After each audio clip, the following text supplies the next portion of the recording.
é sempre um prazer a gente poder participar de foros de discussão, de conhecimento, né, de troca de ideias, porque a gente sempre guarda reflexões e a gente vai amadurecendo novas ideias.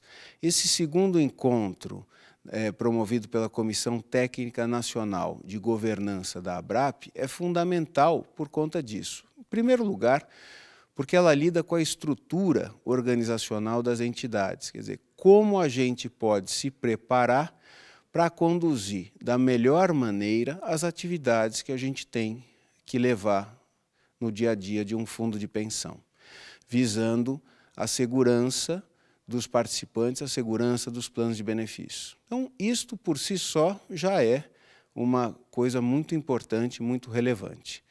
E a gente vem discutir aqui, também nesse foro, no ensejo do marco de 10 anos de uma das principais regras que a gente tem, que é a Resolução CGPC número 13, que estabelece premissas e regras de governança, e nesse ambiente podermos discutir um pouquinho sobre a Lei 12.846, que entre nós passou a vigir agora no finalzinho de janeiro, prevendo sanções em relação a atos lesivos à administração pública, sobretudo atos que comprometam processos e valores da administração pública, chamada, até apelidada, Lei Anticorrupção, é um momento, né, muito importante, quer dizer, uma oportunidade muito boa da gente rever alguns temas. Então, nesse sentido, eu acho que a primeira reflexão que eu faria é que, em geral, e no particular,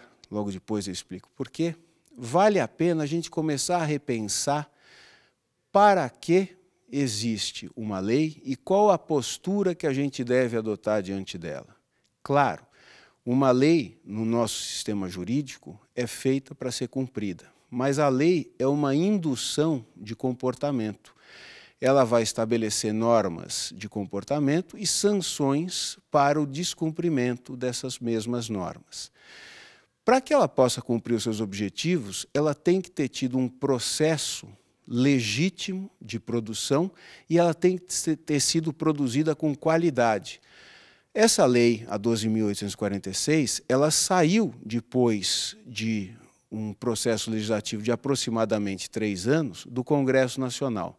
Então, em tese, ela tem legitimidade. Só que se a gente for analisar diversos dispositivos dela, a gente vai identificar que existe uma série de incongruências, uma série de falhas, fruto, imagino eu, de assodamento na sua expedição, porque coincidiu em agosto do ano passado com aquele movimento que tomou conta as capitais do país de reclamação da situação em geral do país. E aí a resposta da estrutura é: demos uma lei que mostre o caminho que nós estamos procurando, combater estes atos de corrupção e tal. Mas que atos de corrupção? Atos de corrupção praticados pelas pessoas jurídicas, que seria a grande novidade dessa lei, no âmbito administrativo e no âmbito civil. Contudo, nós temos alguns problemas, né? Então, em primeiro lugar, está faltando ser regulado nessa mesma lei a outra figura fundamental e necessária para que o ato de corrupção possa se configurar, que é a do agente que se deixa corromper. Então, mais do que ficar naquela discussão sem fim de quem veio primeiro, o ovo, a galinha, né, o corruptor ou o corrupto, na verdade, para que eu tenha um processo ainda no âmbito administrativo ou civil equilibrado, eu precisaria ter todos os elementos envolvidos sendo avaliados, com todos os dados sopesados e distribuída a penalização de forma equânime. O servidor público, no caso, que seria o representante do Estado, que estaria sendo lesado através de um ato de corrupção, ele não está previsto, ele não tem previsto o seu processamento no âmbito dessa lei. Por quê? Já existe uma legislação que prevê isto e ele vai ser processado num outro ambiente. Acho que isso é ruim porque vai prejudicar a coleta de provas e, então, em princípio, nós já temos uma falha aí. Depois existem algumas falhas pontuais em dispositivos, como, por exemplo, o artigo 13, que vai demandar uma regra de que, independentemente da conclusão do processo específico de apuração, já posso aplicar sanções que tenham sido previstas. Isso é um contrassenso, é um atropelo da regra do devido processo legal no âmbito da legislação constitucional, das disposições constitucionais.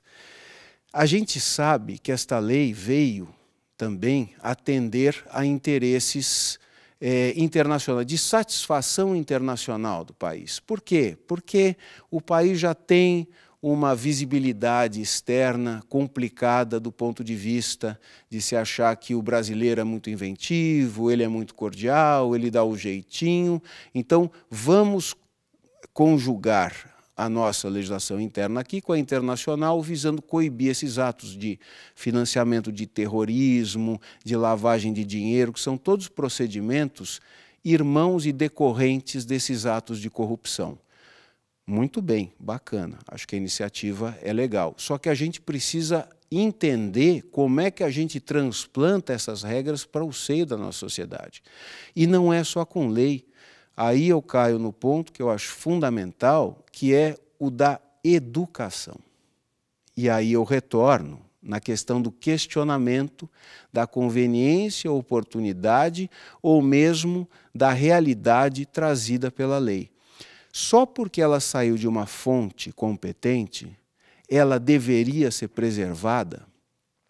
Ou seja, a população, a sociedade, não pode requerer que ela seja aprimorada? Nós vamos obedecer mesmo sem compreender uma série de circunstâncias? Então, existem problemas na implantação dessa lei, tal como ela simplesmente se apresenta. Por mais que as análises iniciais venham no sentido de que ela atende às suas finalidades, porque deixa o país mais seguro.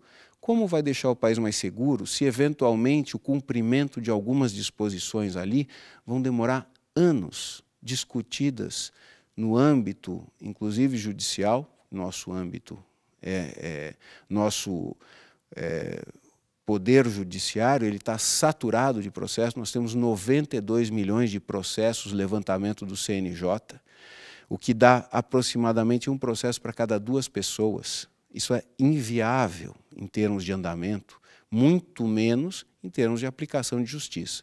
Então, acho que a gente deve começar a refletir sobre negar, né, não aceitar leis cosméticas, simplesmente, que parece que é o caso desta.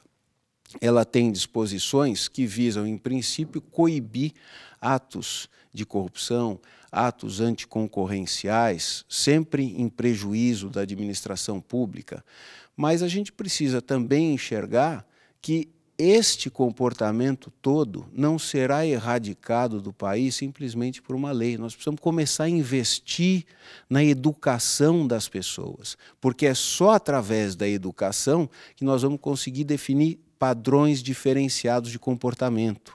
Sabe, não vale a pena eu roubar dinheiro do Estado, de terceiro, porque no fundo eu estou me enganando a mim mesmo. Quando eu vejo esses problemas de criminalidade, aumento de criminalidade, isto é decorrência direta da falta de investimento de recursos arrecadados na formação destas pessoas, né? Na melhoria da condição de vida das pessoas, na redistribuição real e efetiva de riqueza. Porque não são movimentos setoriais, sindicais, de profissionais, de partidos políticos que vão propiciar essa mudança. Porque se todos ficarem puxando a brasa para a sua sardinha, ou seja, mantendo esse mesmo status quo que diz eu tenho que preservar o meu, no coletivo ninguém vai pensar, vai virar só discurso e, na realidade, o coletivo vai se deteriorar. E aí não adianta vir uma lei disto, uma lei daquilo outro. Enfim, acho que, evidentemente, não se propõe nem se deve propor o descumprimento do ordenamento jurídico. Mas a gente precisa começar a refletir numa maior qualidade da produção legislativa que nós temos, fundamentalmente quando são assuntos importantes. Porque assuntos de dar nome de rua, fazer... Nós temos milhares de leis que alteram pequenas rubricas orçamentárias para gasto disso ou daquilo. Isso não é interesse, não é isto que nós estamos falando. Nós estamos falando de leis importantes para o desenvolvimento do país. Esta lei 12.846, embora ela traga uma série de princípios novos que demandam estudo, que são até interessantes, como, por exemplo, a responsabilidade objetiva das empresas, a gente precisa ver como é que isso vai ser operacionalizado, porque ela mesma demanda da demonstração, né? Porque a empresa vai ser responsabilizada objetivamente, ou seja, ela vai ser multada, vai ter que pagar uma pena, vai ter o seu nome eventualmente inscrito num cadastro que vai relacioná-la como uma empresa de não boa índole e, portanto, isso vai prejudicar a sua imagem, vai prejudicar a imagem dos seus acionistas. Ela vai ser segregada da população, ela vai ter que desembolsar um valor realmente muito grande, mas nós vamos estar apenas com isso mudando o fundamento do comportamento que gera este tipo de conduta que deve ser reprimida? Não. Então, exemplos nós temos aí aos montes e precisamos efetivamente começar a ver resultados nas apurações das situações que vão se apresentando. A gente não pode mais ficar convivendo indefinidamente com denúncias de atos de corrupção, com desvios de recursos e as coisas não acontecerem. Então, o registro a lei pode ser importante, ela deve ser aprimorada, mas não basta. Do ponto de vista das nossas entidades, acho fundamental o guia que está sendo proposto pela Comissão Regional Leste, né, de Governança e abraçado pela Comissão Técnica Nacional, porque com pouco esforço do aparelhamento que já foi feito, dos estudos que já foram feitos, inclusive por força da resolução CGPC número 13, a gente vai conseguir alinhar alguns elementos que possam tratar com mais segurança ainda os investimentos e o patrimônio administrado pelos fundos de pensão, inclusive em relação aos seus sócios, que seriam, na verdade, os principais pontos de risco quando envolvesse, por exemplo, investimentos em setores de infraestrutura, onde há licitações e, de repente, um sócio não controlável estaria próximo da administração pública e, nesse caso, talvez fazendo algum daqueles atos que são taxados de lesivos à administração pública pela lei. Então, isto serve para redobrar a nossa